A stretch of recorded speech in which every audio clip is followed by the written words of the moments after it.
أعوذ بالله من الشيطان الرجيم بسم الله الرحمن الرحيم والصلاة والسلام على سيدنا محمد المبعوث رحمة للعالمين. Hello everybody, thanks for joining another lesson with al-Kharida al-Bahiya, Islamic Theology, lesson number 9.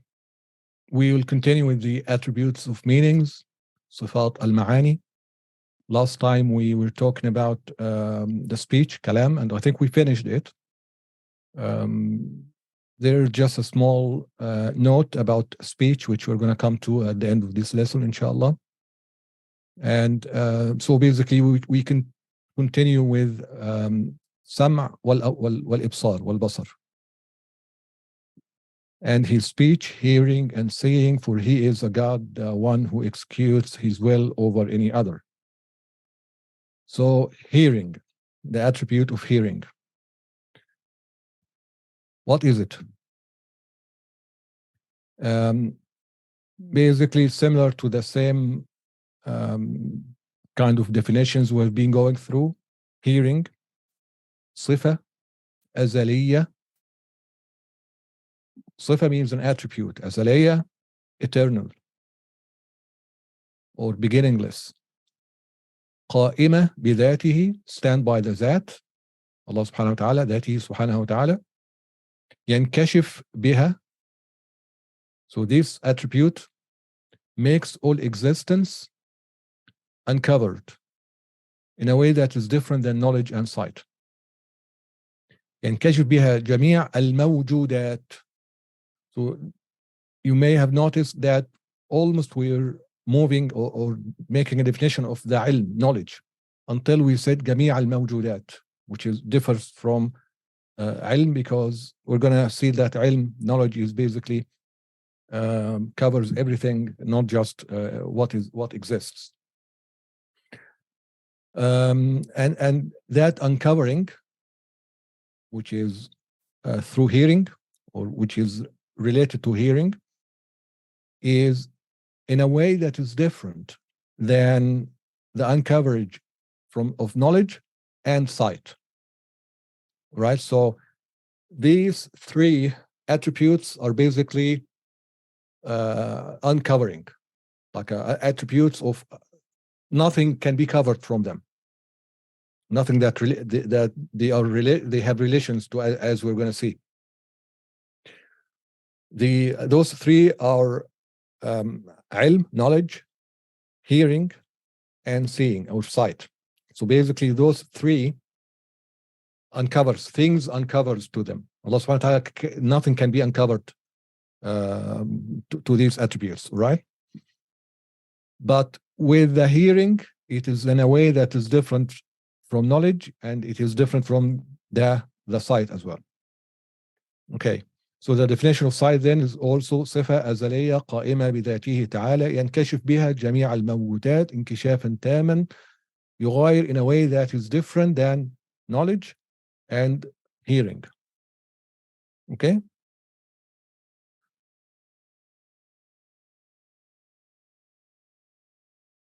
So that is the first part of the line that we are basically addressing. The second part was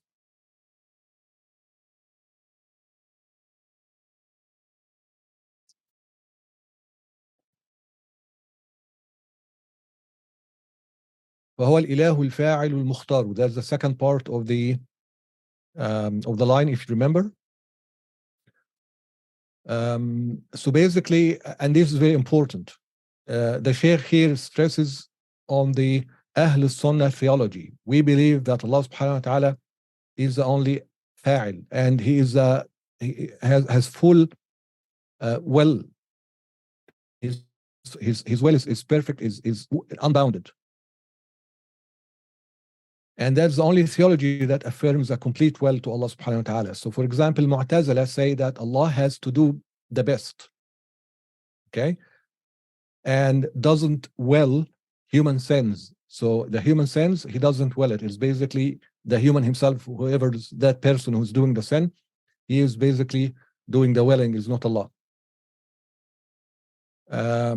Philosophers say the relation between God and his creation is a relation of necessitation of causes. So basically, by the mere existence of God, creations must exist, as we talked about illah, if you remember the very early lessons, which leads to beginningless of creations again. So basically, they totally takes out the willness of Allah subhanahu wa ta'ala. Like Allah wills something, it just happens because He exists. It just happens that the universe must exist.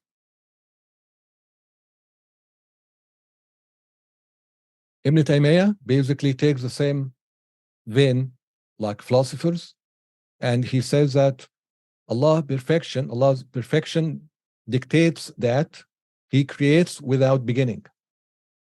So basically, he says Allah subhanahu wa ta'ala creates from the beginning. He must create because He's perfect, right?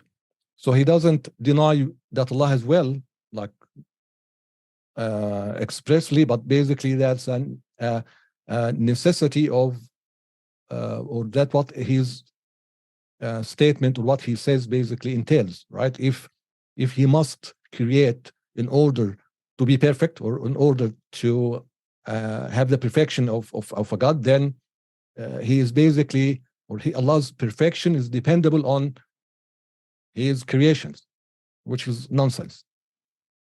And the reason that Ibn Taymiyyah said that was he had a problem. He wants, or he says that Allah subhanahu wa ta'ala istawa ala al-arsh means sitting on the throne. And that, all right, before the throne is there, before Allah creates the throne, what happens? So he must, in his like theology, he must affirm throne exists with Allah beginninglessly. And basically he takes it from the philosophers, those who actually he himself said they are kuffar, but he was just basically he adopts their views or their methodology, which has a little bit of tweaking and changing of title, just so that is like not, he can claim it's not the same, but in essence they are basically exactly the same, and then basically falsely claim that the Salaf, which is very weird. This is one of the main problems that Ibn Taymiyyah had, and one of the reasons that some scholars declared him as kafir, like Ibn Hajar al-Haytami, a great scholar for Shafi'iyya, Al-Ala ibn al-Bukhari, also another great scholar of Hanafiya, and so on. We don't agree that Ibn Taymiyyah is kafir. You just say he has deviated like gravely from Ahl-Sunna way, for sure, in terms of scholar of Aqidah. So Ibn Taymiyyah is a hadith scholar and faqih and fiqh scholar with some problems also in his fiqh, but anyway, generally speaking, this is his strong suits. Hadith. He is a hafiz. He memorized a lot of hadith, but his understanding of those hadiths and his knowledge and his scholarship in other knowledge or other areas is questionable. For Aqidah, for example, it's all over the place. And the problem is with that, like in particular, is that he starts with his own views about things, and he's just trying to manipulate and tailor whatever he can see in the evidence in order to support what he already wanted to say. Not like an objective research, looking at the hadith, looking at the Quran, and just trying to make an induction out of that or deduction out of that to come to a conclusion. No, he has his own conclusion to start with, and he basically just extract things from here and there, trying to support his views.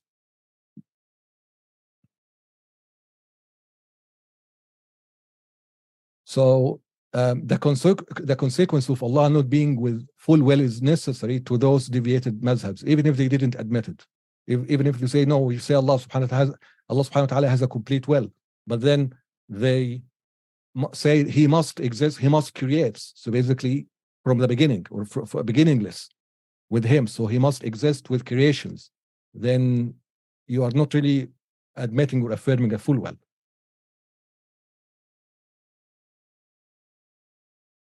So Ahl-Sunnah conceptualization of theology, you'll see that it is the most coherent and consistent among all those others, which is a clear sign that they are deviated, because As you can see, as we said before, for example, those who affirm that Allah subhanahu wa ta'ala speaks like talks with voice and and letters and sound, that is emergent. And affirming emergent creations within the that of Allah subhanahu wa ta'ala makes that essence mixed with emergence, which meaning he is emergent, which basically like demolish the entire model or entire argument that Allah exists and that he created the universe. But you don't find those loopholes and problems with Ahl-Sunnah conceptualization.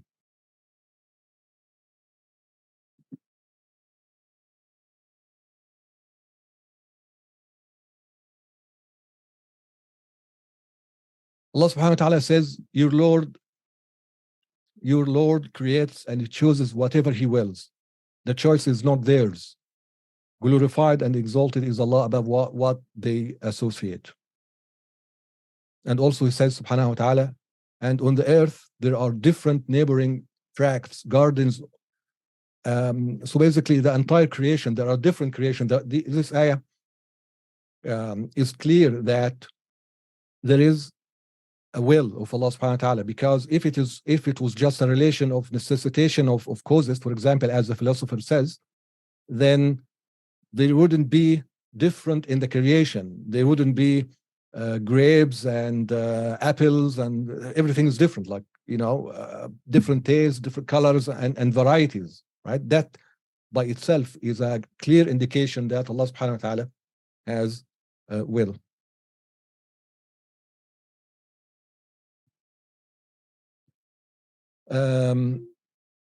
So basically, yeah, so one of the issues with philosophers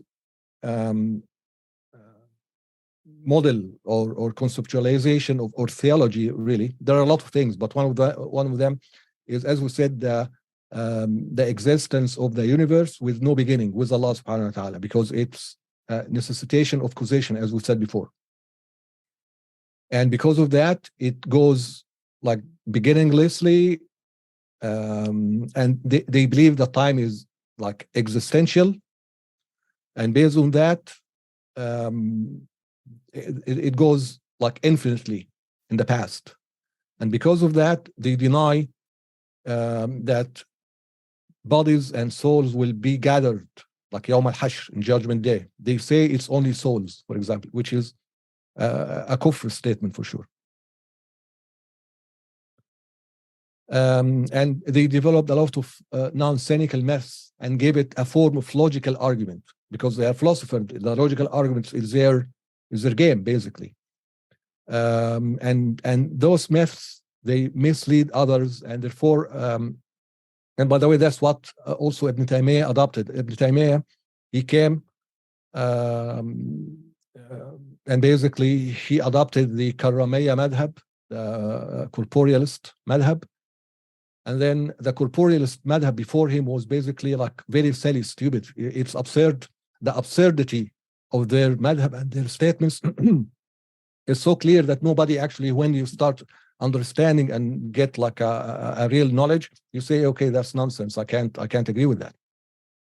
What Ibn Taymiyyah did is basically he gave a philosophical taste to that madhab. It became like, for a lay person, you look at that and say, oh wow, that's solid science or solid ilm. But in reality, it's full of fallacies and basically nonsense.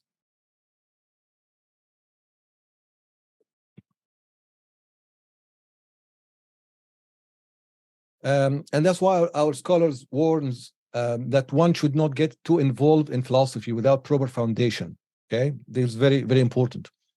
And also, not everybody is ready for it or is meant to do it. You have to remember that we are servants of Allah subhanahu wa ta'ala. Our purpose is to worship and to serve Allah, to believe in Allah, and so always basically bear that in mind.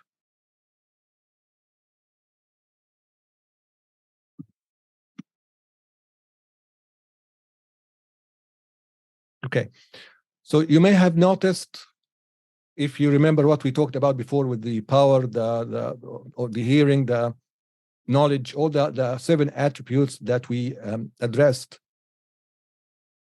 you will find that with ilm, with knowledge, we started with knowledge, right? And then we said irada. So ilm, irada, qudra, and haya. We took it in that like order to conceptualize it. That doesn't mean that ilm Allah existed before his irada or his qudra. That's not the case, because again, all those attributes are with no beginning, and they are stand by the that قائمين بذاته تعالى. But we were able to identify or determine or affirm those attributes logically and by necessity, just by affirming the existence of the necessary being, Allah subhanahu wa ta'ala. So if there is a necessary being that exists, his existence must be such and such and such. And also we supported that with the Quran. والله على كل شيء قدير فعال لما يريد والله بكل شيء عليم هو الحي. So all those attributes are already in the Quran, so they are both. With the hearing, seeing, and speech, we affirm them firstly by Quran. So the Quran led us to start thinking about them logically, and by necessity, therefore, we were able to affirm them. So there's a difference you have to have in mind, and that's why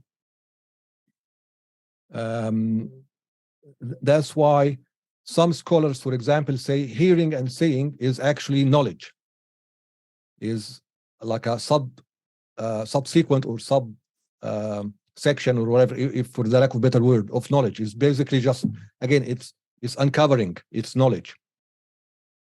But because we have like a very strong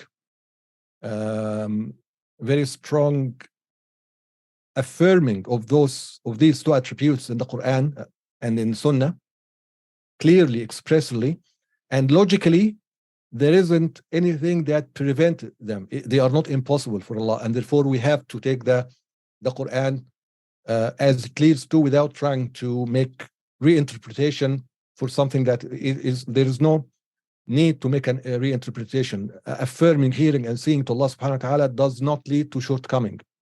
In fact, the opposite of that may lead to shortcoming, and therefore we affirm them as Ahl-Sunnah.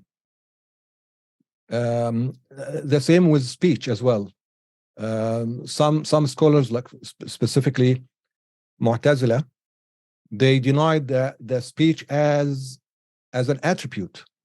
They don't deny the speech as that Allah subhanahu wa ta'ala has kalam. There is a kalam Allah, which Allah created as his own.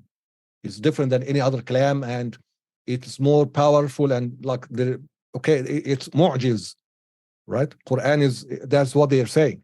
The kalam Allah and the Quran, he created that, and as we are going to see later on with the prophet, like the God has to have kalam, speech, otherwise you cannot prove like he sends prophets.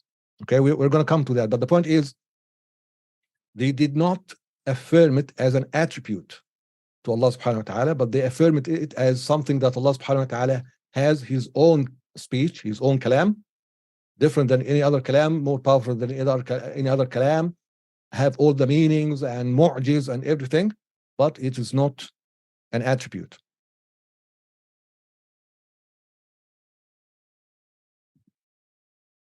Of course, for us, Ahl-Sunnah, again, because we say, and we're going to come to that, we say, no, there is an attribute called kalam, speech, because we define and we understand speech and kalam more comprehensively and more widely than Mu'tazila does, and other Karramaya, for example, and so on. I think we talked about that before, that Karramaya and Mu'tazila, they have a narrow understanding of what kalam is.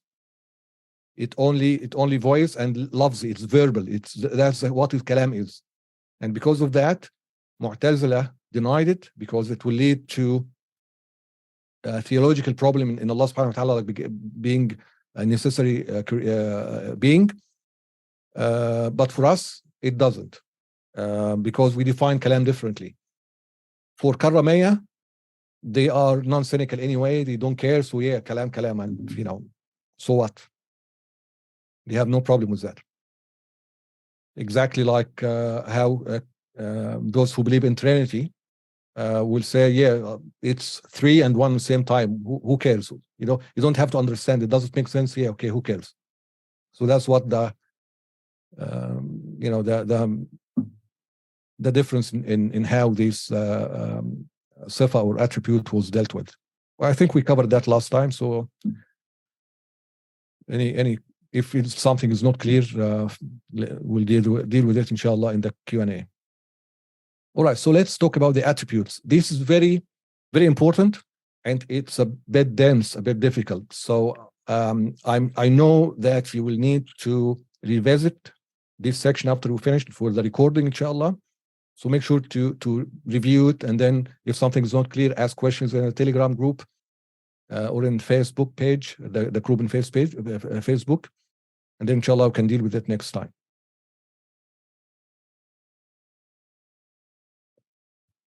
Right.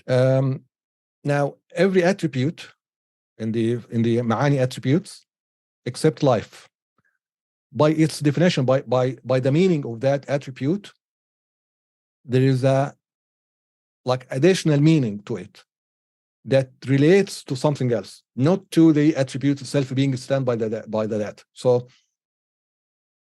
when I say I see the screen now, okay, so that basically says I have sight, okay, and there is a relation between my attribute or my arad. It is arad attribute that is in my sight, and what I am seeing, the object that I am seeing. That relation is entails, because otherwise, if I'm saying if I say I have sight, the definition of sight is meaning I am seeing something, right? So that's basically the relation that we're talking about.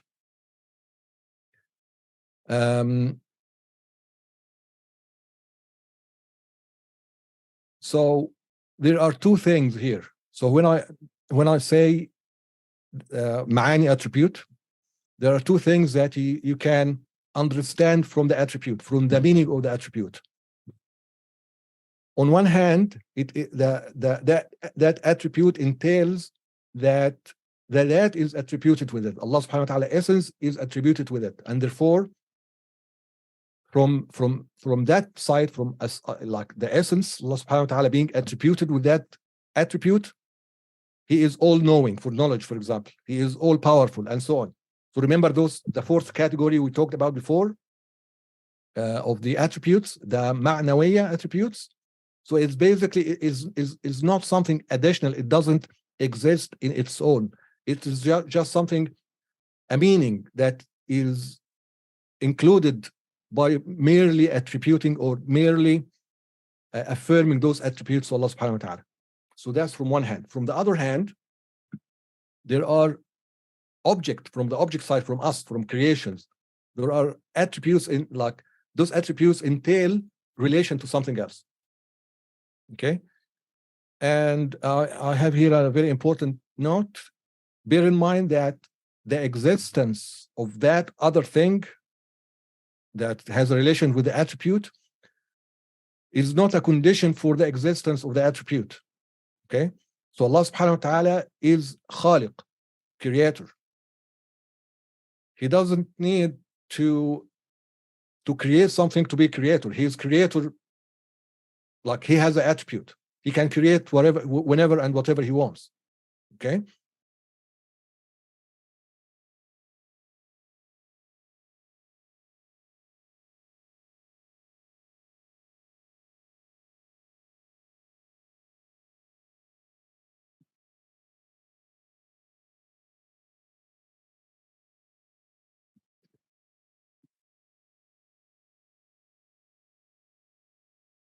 I think this is not here.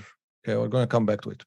So those relations can be, and pay attention, there are some like terminologies here we need to be familiar with. So those relation, and what we call relation in Arabic, or what we call it like the terminology in علم الكلام and علم العقيدة in Tawheed is تعلق, تعلقات. تعلق is a singular, plural, تعلقات. Okay? You can think about that as relation, attachment, or anything like that. But so the translation is not perfect, but I think the concept should be like clear to you. So those relations or those تعلقات can be potential, valid. Okay, what we call in Arabic صلوحي. صلوحي means the attribute has that potential even if nothing is done yet. Like Allah subhanahu wa ta'ala creates the world, so he can create the world before he creates it, right?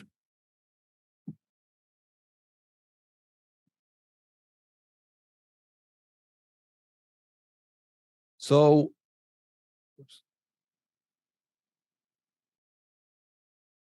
that we call صلوحي, meaning the attribute is صالحة, valid or applicable, can do that. Okay, ability, has the ability, so it's potential.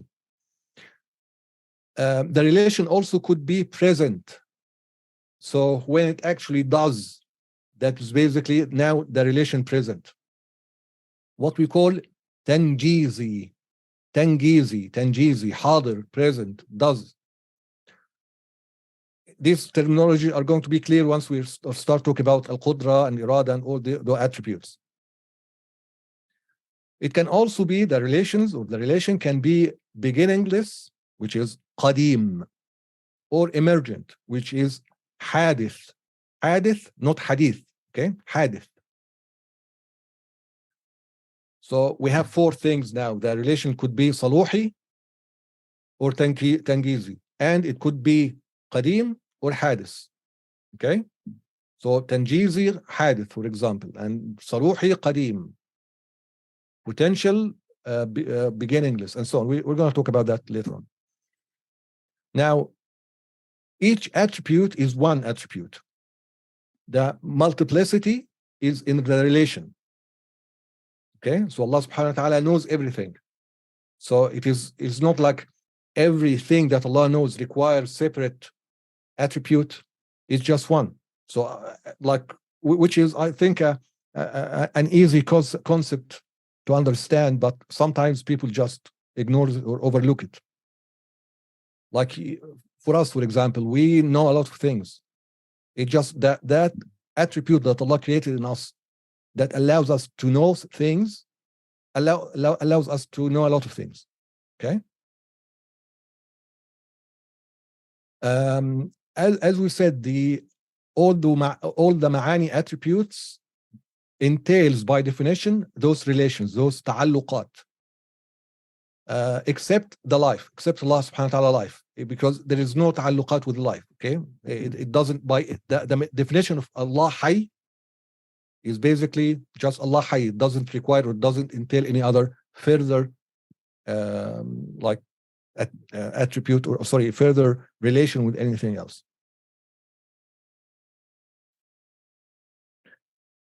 Okay, so all those are like a lot of concepts and definition just to bear in mind, and then it's going to be clear.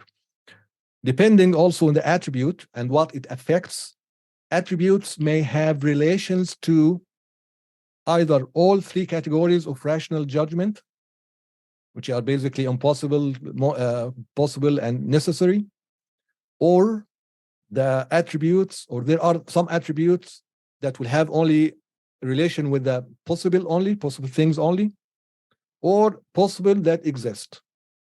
Okay, so those are the divisions, or the other, like the classes or categories that relations can be in.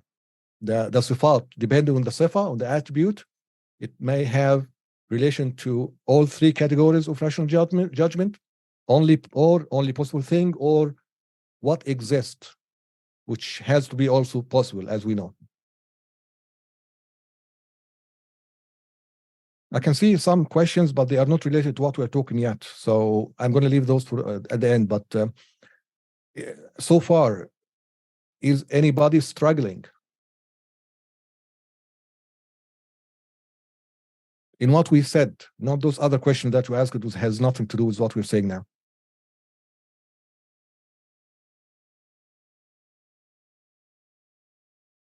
Okay, great. Perfect. So let's now continue with the poem, okay? The Sheikh is saying, وواجب تعليق ذي الصفات هذه الصفات, these attributes حتما دوما ما عدا الحياة. There are always relation that has to be affirmed with those صفات, attributes, except حياة. Why they have to be there? Otherwise, the meaning of the صفة is meaningless, basically. And then we'll start talking. Now we are going to apply what we've been going through. فالعلم جزما والكلام السامي تعلق بسائر الأقسام. His knowledge, subhanahu wa ta'ala, and his speech, for certain, relate to all categories of rational logical judgment. So now we're talking about the first class or the first category.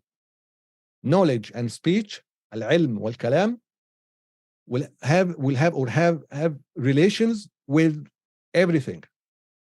Everything in the three categories we talked about previously, okay? So knowledge, for example, let's talk about knowledge. Knowledge, علم الله, تعلق العلم, knowledge relation. Knowledge relation covers everything that is necessary, possible, and impossible. Okay? That is necessary. Allah subhanahu wa ta'ala is a necessary being, so he knows himself. Right? Otherwise, you would be saying that Allah doesn't know himself. That doesn't make sense. Okay?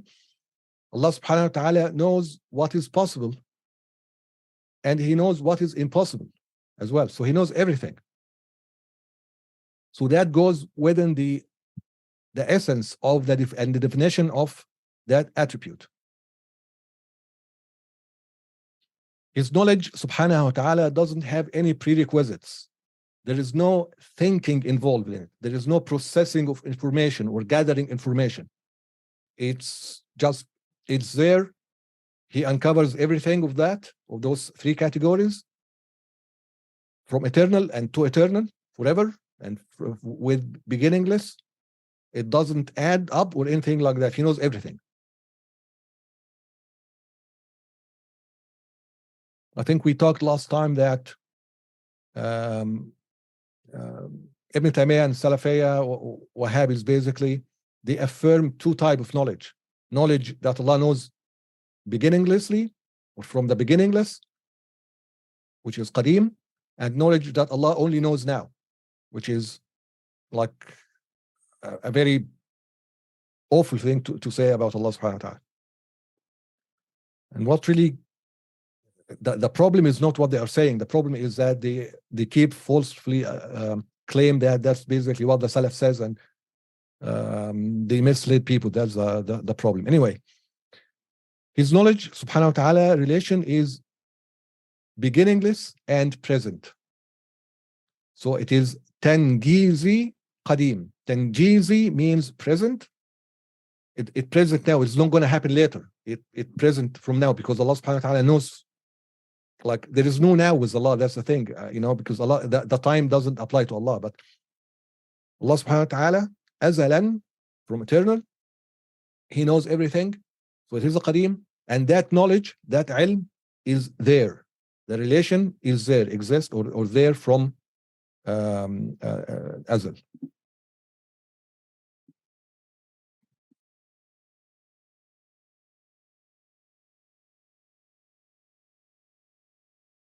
Anybody, if you have a question, put it in the Q&A, please. Type it. Type the question, and then if it relates to what I'm saying, I'm going to address it. If like it's something that you are struggling, you are not able to continue with us unless you get an answer, then we're going to address it. Otherwise, I'm going to leave it for Q&A later on.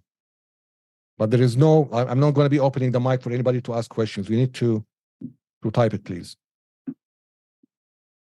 Otherwise, we're not going to finish and we'll be here forever.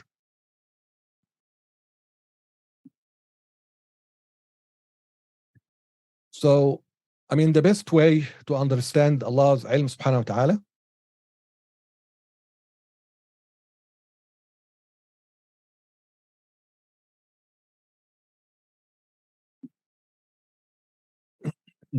is like what our shuyukh taught us. الله يعلم ما كان وما يكون وما لم يكن لو كان كيف يكون. Allah subhanahu wa ta'ala knows what happens or what happened, and what will happen, what can't happen, what happened. Had it not happened, what will happen, or how it will be, and so on. What didn't happen? Had it happened, what will happen? It just is basically everything. Okay. With some scholars call this the main attribute. It is the main attribute, right? If, like, for the lack of better word. Okay, so now moving on to speech.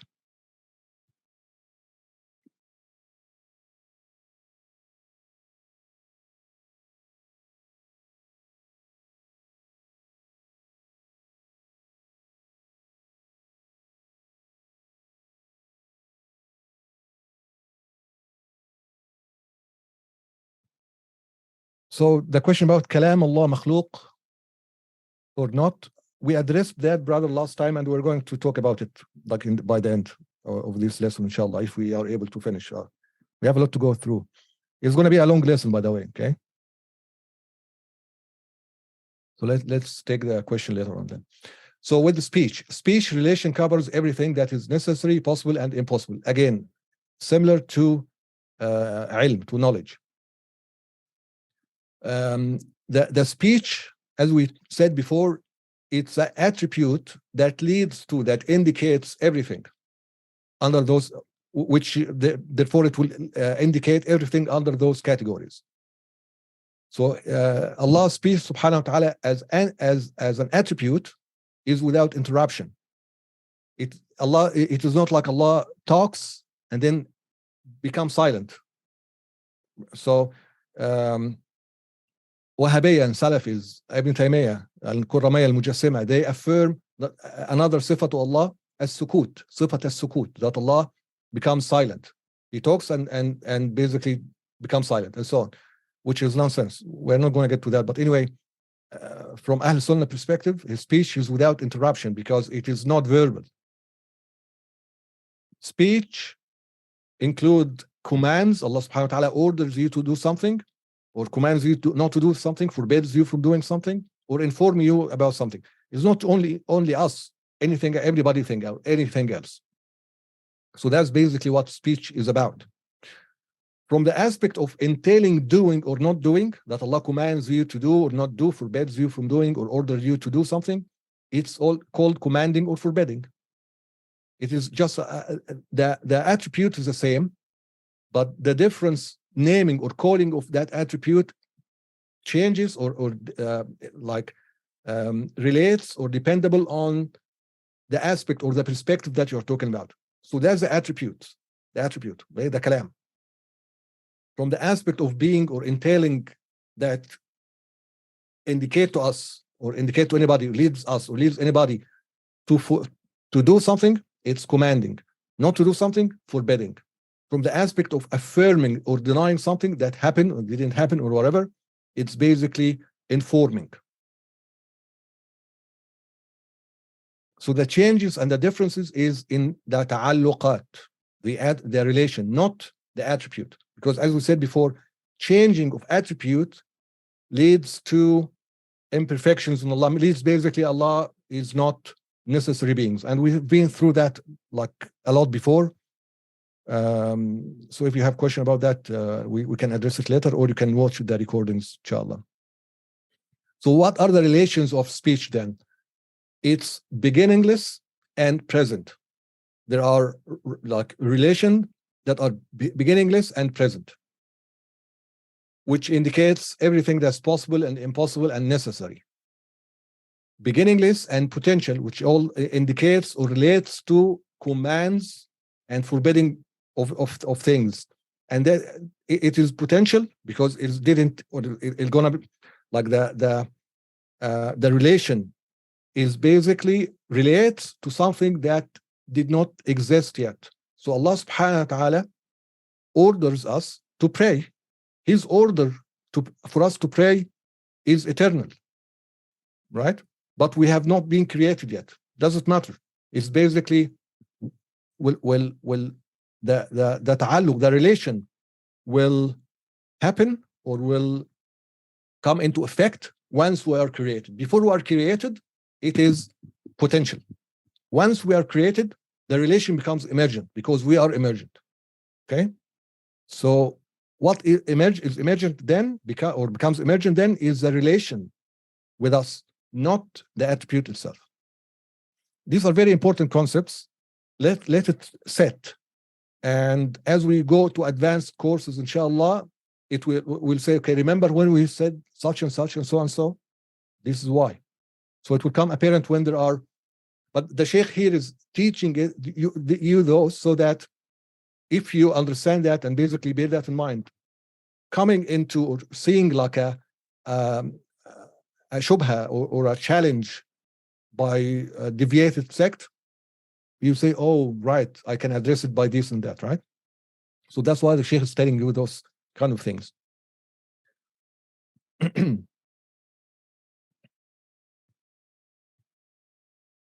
So that is the ilm and the speech. Now we're moving on to the qudra wa irada. His power and will relate to all rational possibilities. May Allah make us brother in piety. بالممكنات كلها وقدرة إرادة تعلق بالممكنات كلها أخذ تقى.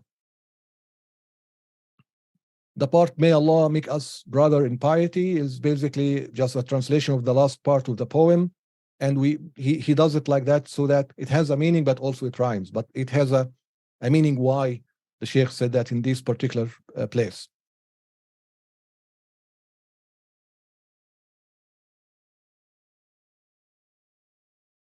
Right. So these two attributes, power and will, qudra and irada, have relations and are only applicable to what is possible.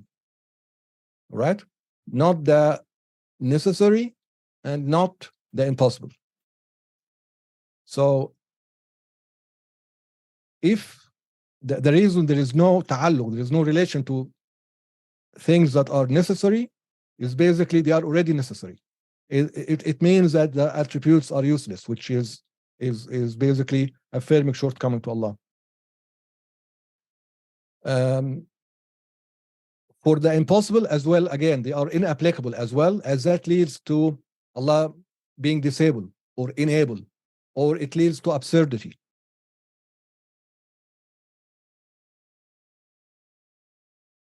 There is a type here, absurdity, not absurdity. That's the type, okay? Anyway.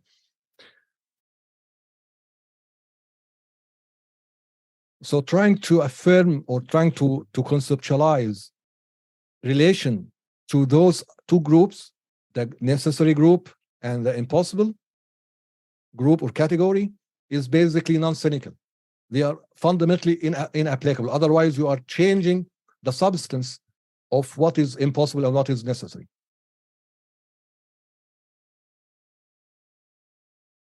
Right. So why we're saying that? Qudra and irada, power and will, are attributes that have an effect. Okay? Allah subhanahu wa ta'ala, qudra means Allah creates something. Irada, He has a will to create something. That goes in the meaning of those attributes. So if you are trying to put into that relation to impossible or necessary, you are basically changing the definition. You are changing what those are about. With necessary, remember, it's basically mean it is already there. Allah subhanahu wa ta'ala is the necessary being.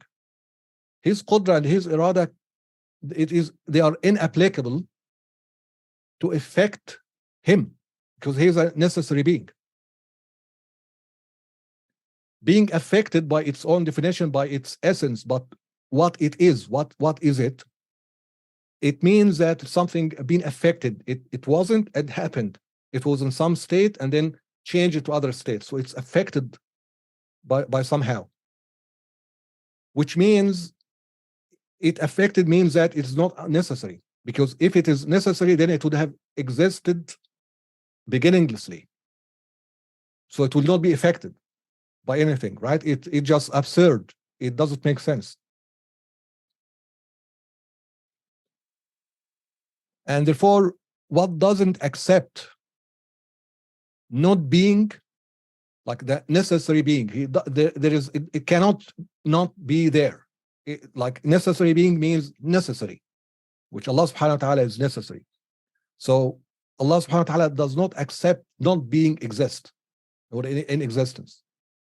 That's why we said he is qadim, baqi, baqa. You remember the attributes of qidam and baqa, which we talked about before. Also, what by its own essence and definition means that it cannot happen. Again, it cannot also be affected by qudra and irada. How can it be affected if it cannot happen? That means Allah cannot do something, right? If you thought about it, that it is something that qudra should do, but Allah can do it, then you are affirming that Allah subhanahu wa ta'ala is powerless. You see? So the way is basically to understand it is the question of it being applicable to it, or the question is actually inapplicable. That relation is inapplicable to start with. Okay? And again, as I said, it goes into the very definition of things. If you change that, then there's nothing. There's no definition of anything. Nothing is real.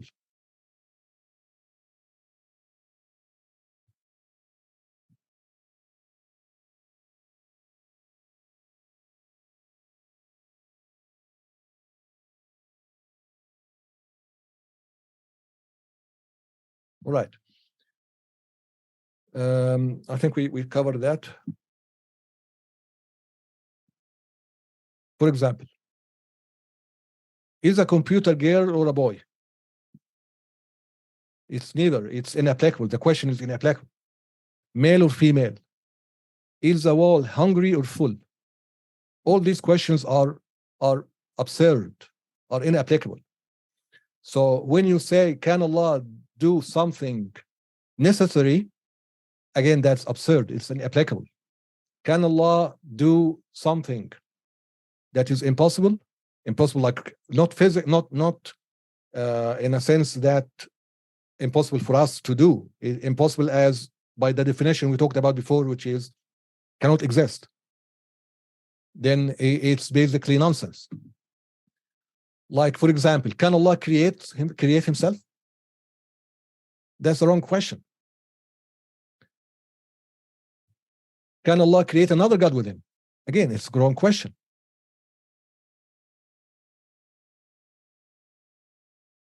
So I think after all that, like discussion now, at least to some extent, you should understand that qudra and irada has relations to only possibilities, which means they are inapplicable to anything else. It has to be possible.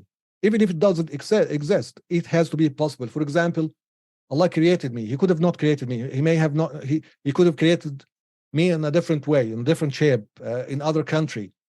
Okay, there are a lot of endless possibilities that Allah subhanahu wa ta'ala chose from to create me in certain things based on his wisdom and his knowledge and everything. Okay,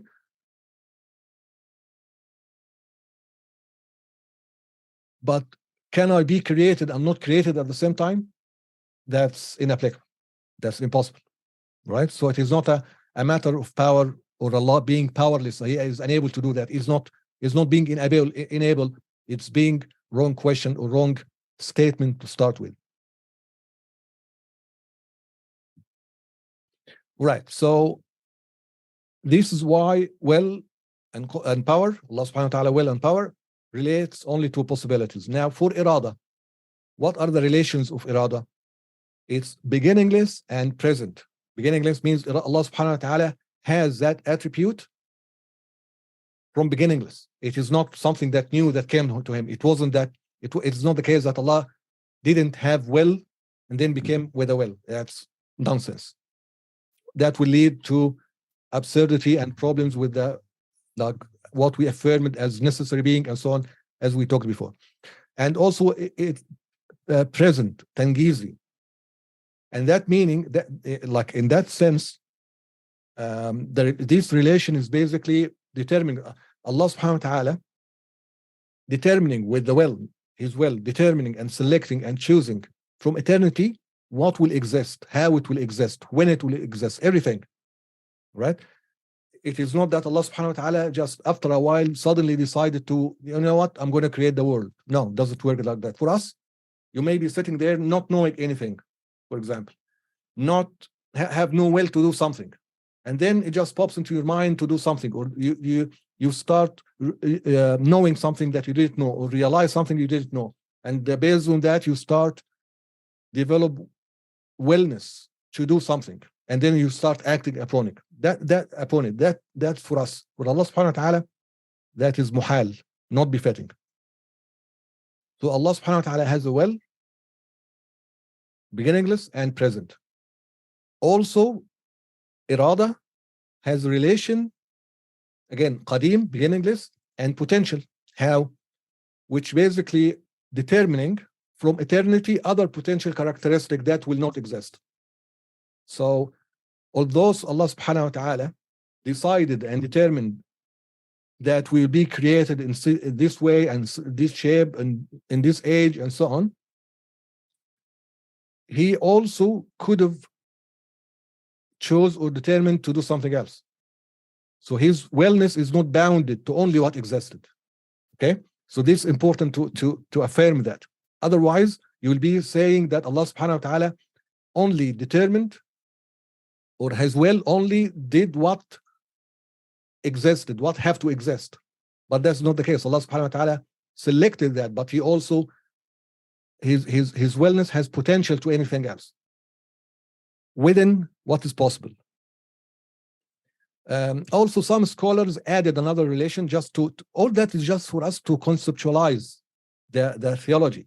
Okay, other scholars said, okay, there is also another relation which is emergent and present, and this basically is the relation of will, of the attribute wellness, or the will of Allah subhanahu wa ta'ala, which is determining things upon their existence when we actually pop into existence or come into existence.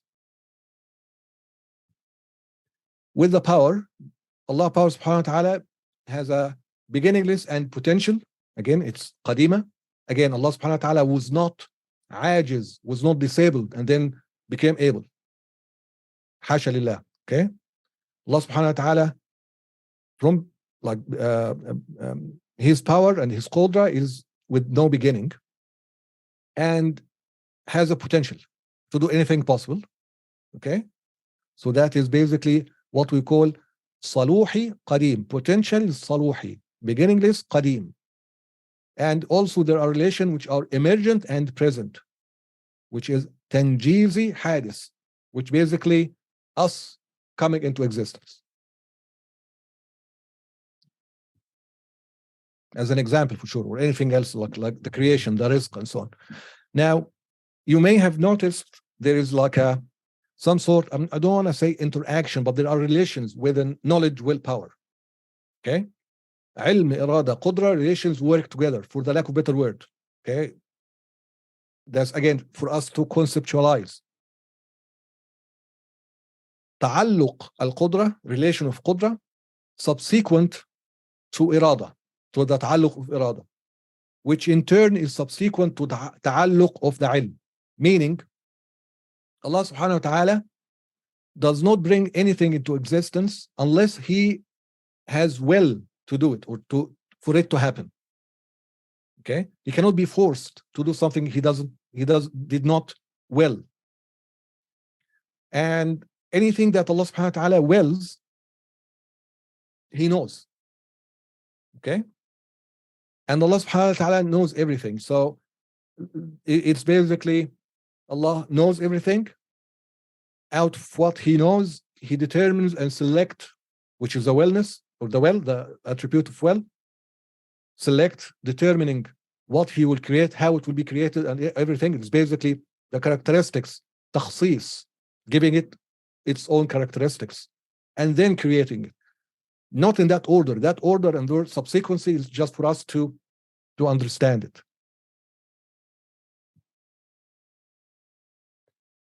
Now moving on to سمع والبصر. وجزم بأن سمعه والبصر تعلق بكل موجود يرى. And surely affirm that his hearing and seeing or sight relate to all existence as they can be seen. Now this is very important, and we're gonna delve into this a little bit more in advanced courses, and when we start talking about Maturidi and other. This is based on the Ash'ari schools, which is just more, the Maturidi and Ash'ari are basically just the same madhab. Very, very few differences.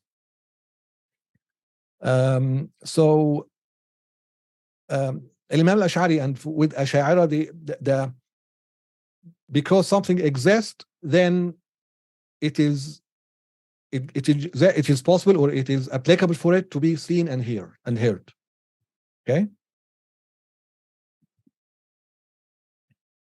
So both the hearing and sight has relations with what exists. And as we're going to see later on, this is how Ahlul-Sunna al-Ash'ari affirms that Allah subhanahu wa ta'ala can be seen in al-Dar al-Akhirah, in al-Jannah, inshallah. Because Allah exists, and anything that exists can be seen. So Allah subhanahu wa ta'ala, his hearing and sight relate to anything that exists. So not only he hears what sounds, no, he hears, there is he hears something that even doesn't have a sound. Because it exists, he hears it. He sees sounds, even if sounds just you can hear it, but he hears sound. He sees sounds, and so on. Both attributes, qadim, tanjizi,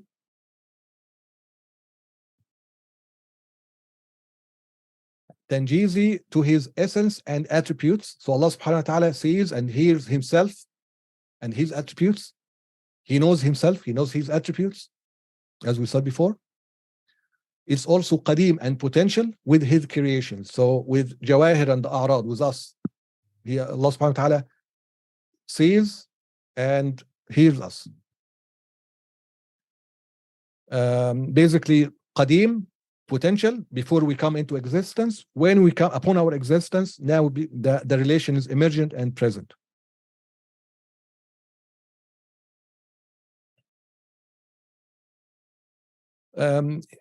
Hearing and sight relations are for essence and attributes with no limits or prerequisite.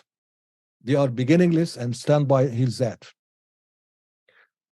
Now, just a contrast between hearing and sight and our hearing and sight. Allah subhanahu wa ta'ala hearing and sight, and our hearing and sight. Allah subhanahu wa ta'ala, his hearing and sight is totally different, something else. Okay, there is no similarity. They are beginningless and stand by his zat. Our hearing is only for sounds. Our sight is only for bodies. And both are dependable on meeting certain conditions. They are emergent and stand by localized areas. So I see by my eye, right? So the sight is basically stand by or localized in certain area. My hearing is with my ears and whatever inside my ears and so on. There is a mechanism, bodily mechanism, that has to work in a certain way for me to see and hear. That's not the case with Allah subhanahu wa ta'ala seeing or sight. So there are no similarities whatsoever in the essence.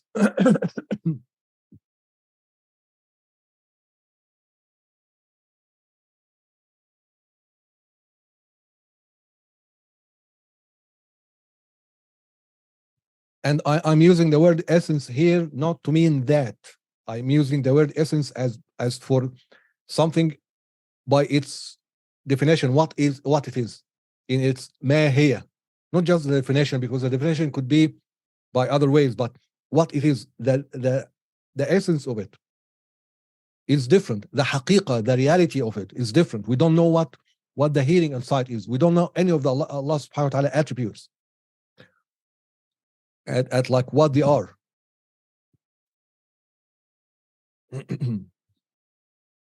So what we have in our mind is merely an effect. Like we conceptualize Allah's hearing and sight by effect, by knowing the effect of it. The effect is not what it is. And therefore there is no similarity to start with. Even if it's called Sam' and Basar, the ma'na, the real definition, the haqiqa, the reality, the essence of hearing and sight of Allah subhanahu wa ta'ala is different than the definition and the reality of our hearing and sight. Okay? We know that we understand Allah hearing on sight by what? By saying it uncovers. It is something, it is an attribute by which it uncovers, or by which Allah subhanahu wa ta'ala, or that attributes from its characteristic, it uncovers things. Our sight also uncovers things. There's an effect. What it is, I can define my sight and my hearing, but I cannot truly define Allah's hearing and sight. I don't know it in its essence. Okay? So there is no tashabuh, there is no similarity, which basically rebuts the corporeality argument that we have sight. There is like they try to say there is a commonality between creations and Allah. Allah subhanahu wa ta'ala, we have a sight, Allah has a sight. There is a common part. In the definition of sight, they are common, but then Allah's sight is more in terms of something, but there is a commonality. And similarly, because that happens like sight and sight, also Allah has a hand and we have a hand, but our hand different than Allah's hand. Okay? So they affirm the meaning of hand, but saying just it looks different, the modality of it is different, but they affirm the meaning of hand. Okay? Which is you cannot make that jump. It is a jump because we do not say that the hearing is exactly the same. Like there is no common ground between our hearing and Allah's hearing. It's totally different. What we know about it is the effect of it, not what it is. That's the first thing. The second thing is a hand or a leg or all those what they call attributes, which we don't call attributes. Maturidiyya has a different, like there is a different terminology, but basically the meaning of a hand is a hand. There's a literal meaning, the obvious literal meaning. Okay? Which is what it is. It is under the classification of parts, organs. Regardless of what it is like what it is, like at the end of as a definition. When we go to like the starts teaching logic and mantiq, this becomes clear. But as a classification of hand, like for example, human is rational animal, حيوان ناطق. Okay, so that's my definition. That's our definition. The normal animals are not rational. Okay, but we are both under the classification of animals. So if you go a little bit higher, we are animals. We are the same. But we are, when we go the definition more, when we add to the definition some more characteristic into it to distinguish us from others, we add into it. But there is a commonality in that we are both animals, right? So a hand, the definition of my hand is what is a part of my body, extension of my arm. I has 5 fingers on that, blah, blah, blah. There's the definition of it. Okay. Ignore the definition. Even if you don't do the definition, if I affirm the hand, I'm affirming what? I'm affirming a body part or a part. Regardless of what it is. It is a hand, an eye, a leg. They are all together under the classification of a body part. So even if you affirmed a hand and said Allah has a hand, literally in that meaning that we know, the meaning that we know, but we don't know what it looks like or how it is. It's basically affirming a body part. You cannot go out, you cannot run away from that, no matter what you keep saying, right? And even if you said with no tashbih, with no similarities, okay, but you affirmed the meaning of a hand, done. You affirmed a body part. The only thing is missing here, what you say you don't know, is what it looks like. How big, how small, and whatever. What looks like, you don't know. What we say is, we don't know the meaning of a hand, of Allah's hand. We know the meaning of our hand, but we don't know the meaning of Allah's hand. Exactly with the hearing aside. We know the meaning of our hearing aside. We know its effect. We don't know the meaning of Allah's hearing and sight, in what it is, the essence of it. Okay, I hope that makes things clear. وكلها قديمة بالذات لأنها ليست بغير الذات. Allah's attributes are with no beginning and are that standing. I think we talked about that. It's all قديمة. And it is not separate from the essence or the that of Allah subhanahu wa ta'ala. And now I'm using the word essence to mean that. Okay? And that's why Sifatullah laysat عين الذات. The attributes are not the essence, and it is not different. This is a word that, or that statement, made a lot of a lot of people didn't understand and confusion, but it's really simple if you broke it down and understand. So what we mean by that, in the ulama, when they say that, the scholars, when they say that, they mean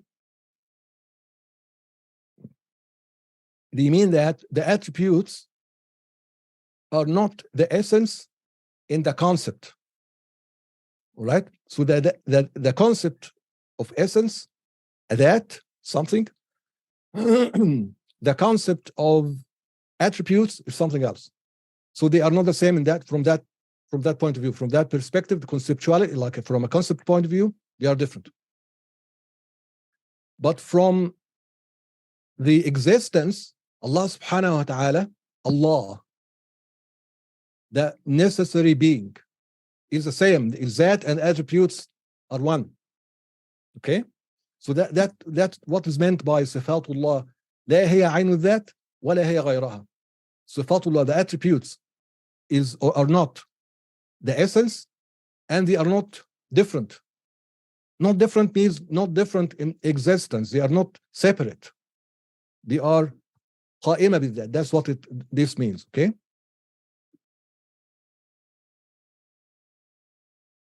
ثم الكلام ليس بالحروف وليس بالترتيب كالمألوف. الشيخ here adding like another important note about the kalam, just to affirm it and make it very, very clear, no ambiguity about it. The kalam of Allah subhanahu wa ta'ala is not with letters or sound. It is not in order, in sequence, because if it is in sequence, that means, I am saying now, let's say the word Allah. Okay, Allah. What I'm saying are the letter A. It takes a little bit, some time, and then it ends, and then the L. It takes a little bit. The L comes after the A. The sound of the L didn't happen with the A. There are certain sounds. Every letter happen within its duration. Done. It takes time. Bye-bye, it goes away. It exists, and before it wasn't existent, exist, and basically diminish or eliminated, is not existence anymore. If you say Allah's kalam, his kalam is like that, it's basically you demolish the entire argument of existence of necessary being. Atheists will love that, and they love that. When those Salafis, they unlearned Salafis, they don't know what they're talking about, keep repeating Ibn Taymiyyah's words, or Ibn Taymiyyah and Karramiyya theology, atheists take that and hits back in Islam and basically demolish it. If you say that, then there is no necessary being. Necessary being came to existence. So why not saying that the universe just popped into existence? It's the same. There is no proof of God's existence anymore. Okay? Back to why the Ahl-Sunna way is the most coherent, consistent way. There are no loopholes or contradictions. So what do we say? As we said before, Ahl-Sunnah say that speech can be verbal. and non-verbal. That's the definition of like what the speech generally speaking. Because you may have meanings in yourself, words in yourself, or kalam in yourself, speech in yourself. The verbal expression of it is just an expression. You can express it with many other ways, writing, sign language, and so on. But that expression is something different than it being within you as a kalam, as a ma'ani, as a meanings. Okay, so there are two things. We observe here two things, two different things, verbal and non-verbal kalam. As we said, Mu'tazila and the Karramiyya say kalam can only be verbal kalam. We say no. We say it can be both. The verbal kalam, that is created. The non-verbal kalam of Allah subhanahu wa ta'ala, that's an attribute. That doesn't mean that attributes is similar to our, like what I've just said, that you have you meaning in yourself. No. We just said, we observed. We said, okay, there is no proof. Why do you narrow down the definition of speech in just verbal sounds and letter? Even like just by merely looking in ourselves, we can see that there are different there is speech also that is not expressed by kalam or like by verbal expression, and it exists. It's there. By that token, there is no reason to deny that Allah subhanahu wa ta'ala has an attribute called kalam. Again, like the sam', the basar, or like all other attributes, we don't know what it is, like in essence, but we know the effect of it. We know that Allah subhanahu wa ta'ala, this sifa, this attribute, Allah subhanahu wa ta'ala orders us, commands us, and so on. All right? And this is the way to combine and have a consistent understanding of all the evidence, because these two other groups, Mu'tazila and the Karramiyya and Ibn Taymiyyah, who followed Karramiyya, they took certain ayahs and ignored others. Okay, that's the problem. For us, we considered all evidence and imposed the proper meaning for each ayah. When Allah subhanahu wa ta'ala is talking about kalam or Quran that He sent down, if He sent down, then that meaning the kalam, the created kalam, which is basically in the Lawh al-Mahfuz, which now we read from al-Mus'haf, it's our loves, our kalam, when we are reciting our recitation, all that's created for sure. Okay? But that is indication, or that leads to, or related to, the attribute in Allah subhanahu wa ta'ala, which is not, it doesn't leave Him, because if the attribute leave Allah, that meaning Allah subhanahu wa ta'ala exists within His creations. That's basically hulul and ittihad. That's kufr. Okay. I hope that is clear.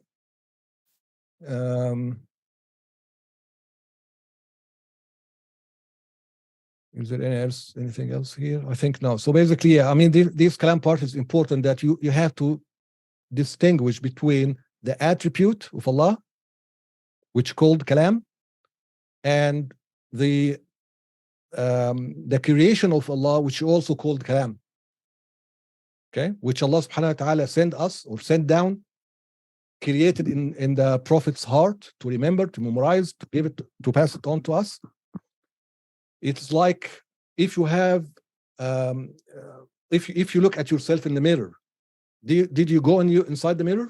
It's just an image of you. It's something that leads to you, but that's for something that is bodily. That's why there is an image. Allah subhanahu wa ta'ala is not a body, so it's something else we can't define. Okay. If I have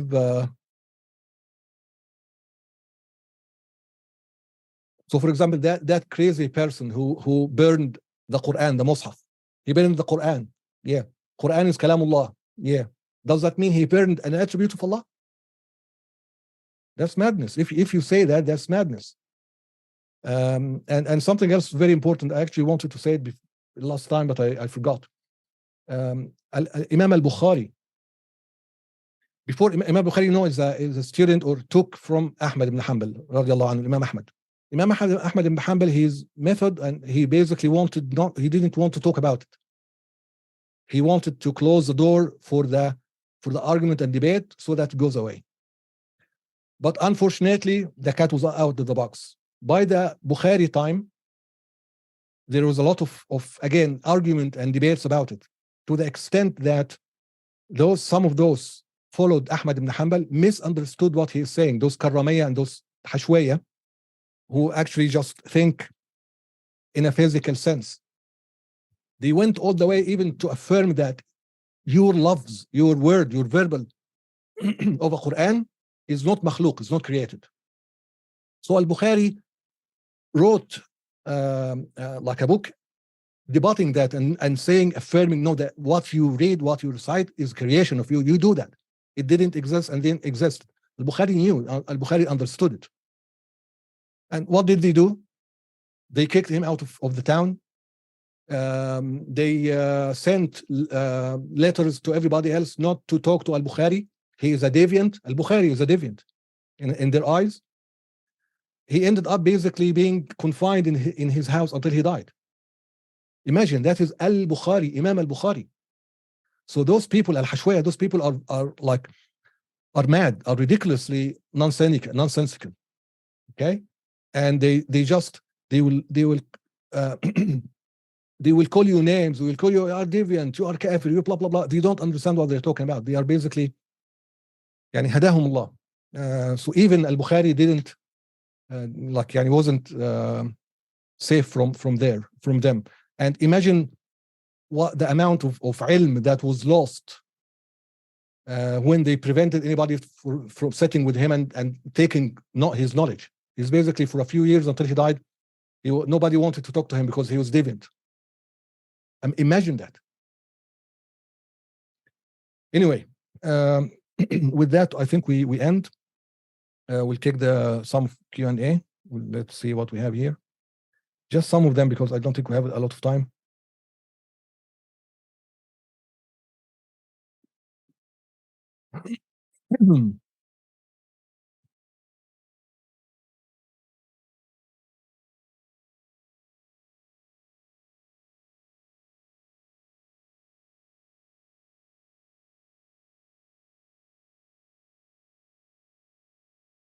Is there harm in saying sight and hearing are just the attribute of knowledge? They are basically they are the different interpretation or different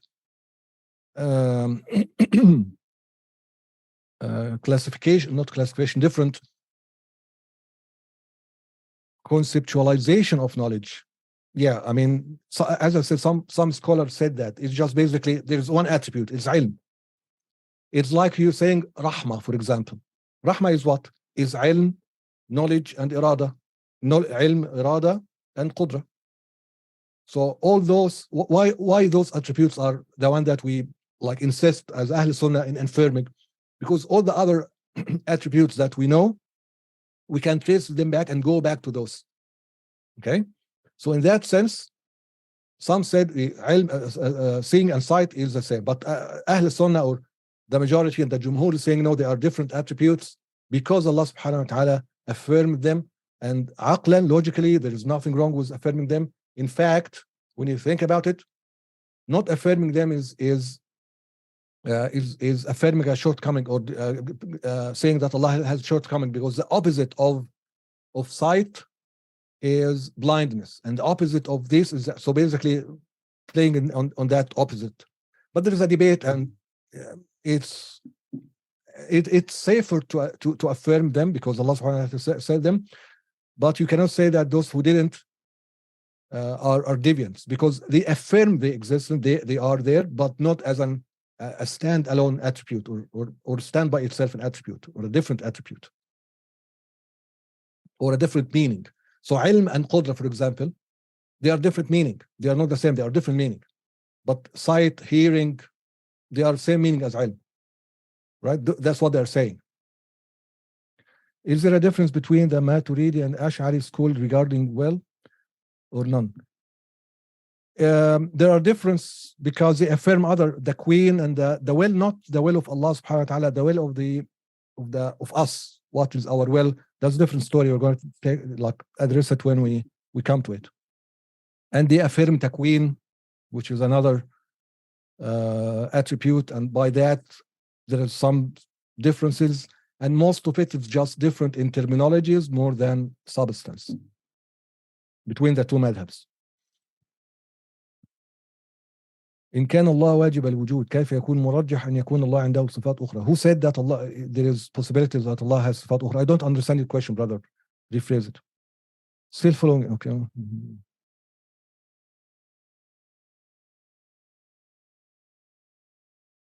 How is God's knowledge tanjizi if time doesn't apply to him? That's a very good question because it relates exactly to what we are talking about. Tanjizi, because it is not Allah subhanahu wa ta'ala side. As you said, it's us. We came into existence. Time applies to us. And because time applies to us and we came into existence, then there is a relation with that attribute from our side, right? That doesn't change. All what we are trying to say here is the mere fact that creation happened in different time and so on and so forth, that doesn't affect Allah subhanahu wa ta'ala by any way, shape, or form. In his essence, in his attributes, they are not changed. Because if you remember very, very early on, we said accepting or affirming change to Allah subhanahu wa ta'ala or his attributes, meaning that he is emergent. And that's why Allah subhanahu wa ta'ala says, وَتِلْكَ حُجَّتُنَا أَتَيْنَاهَا إِبْرَاهِيمَ عَلَى قَوْمِهِ. When Sayyidina Ibrahim alayhi salatu wasalam, when he had an argument about the changing of sun and moon and so on, it was the fact that they changed led to the conclusion that they cannot be God.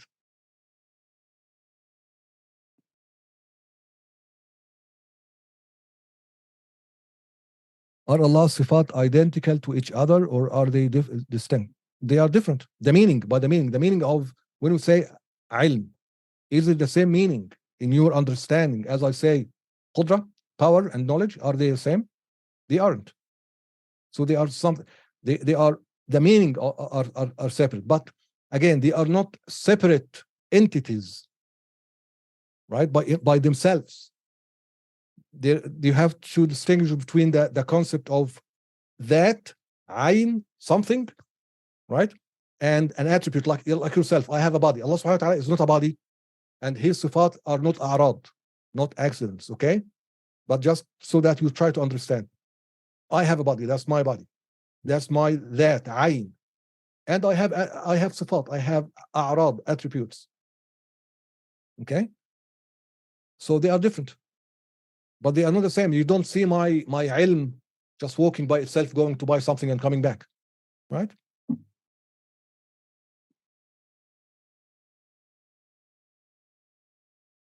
Can we explain kalam Allah makhluq or that's false?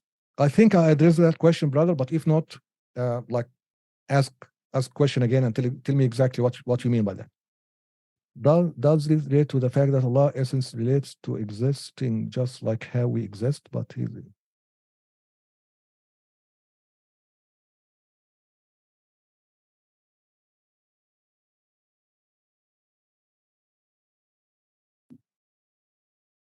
we cannot talk about existence because you can't even define existence. And existence is for Allah subhanahu wa ta'ala, because he's a necessary being, it is not like a separate sifa. If you remember when we affirmed Allah's existence, it was a sifa nafsiyya, right? It is not an additional meaning on the that. It is the that exists. His that subhanahu wa ta'ala exists. That's it. Our existence, anything that relates to us in its what is, in its definition, very definition, in its core, is totally different. We don't not know what Allah is. We cannot. Okay?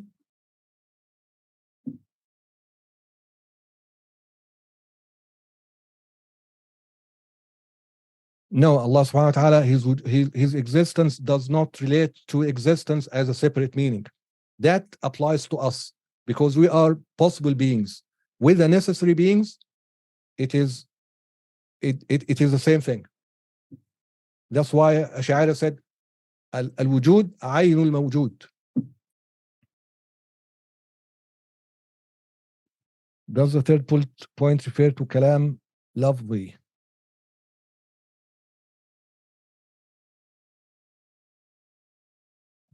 Where?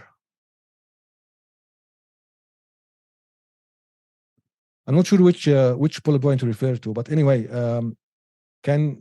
is this still a question after the explanation we went through?